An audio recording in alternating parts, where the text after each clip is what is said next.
Hi, the purpose of this video is to show our evaluators which fields they'll need to hand enter into a student's profile when it comes to evaluation. So right now, we're on the documents page of a practice student, a test student, and we want to go to the profile. You do that by clicking on the word profile, and then you want to reveal the flyout. So you hover your cursor over this down arrow, and it will take you to all the possible pages you can turn to. You want to go to Special Education Placement RR. And click. I'd like to show you our new and vastly improved profile page. So if we look over here, we can see that we have the initial special education eligibility dates. We have always had that. That's always been fields that we have. But what's new is reevaluation eligibility dates. And what's good about this change is we no longer have to put both of our initials and our reevaluation dates up in here. We have our own special section for reevaluation eligibility dates.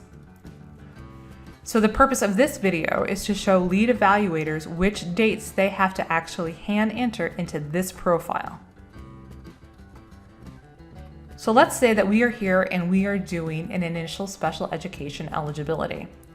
The first thing I want you to do is to just double check and make sure that we have an MDT referral date. The next step is to do the parental consent to evaluate. You make sure that the parents have signed it and you've uploaded it.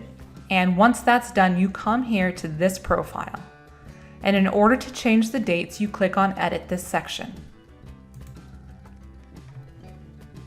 And you may have to scroll a little ways over to get back. And you can see we have the parental consent to evaluate date, and we want to enter that date. So now you have your parental consent to evaluate, you've entered the date. Your next step is to actually do the evaluation. Once that evaluation is completed, then you would enter that date here in the 60 calendar day last evaluation date.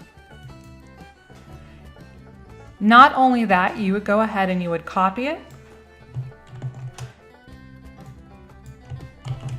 and then you would want to paste it into the initial evaluation completed date as well.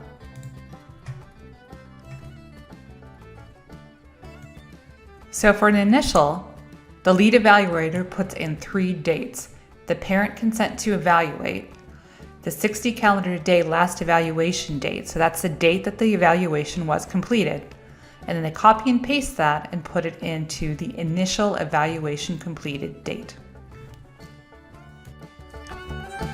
Now it's time for the reevaluation.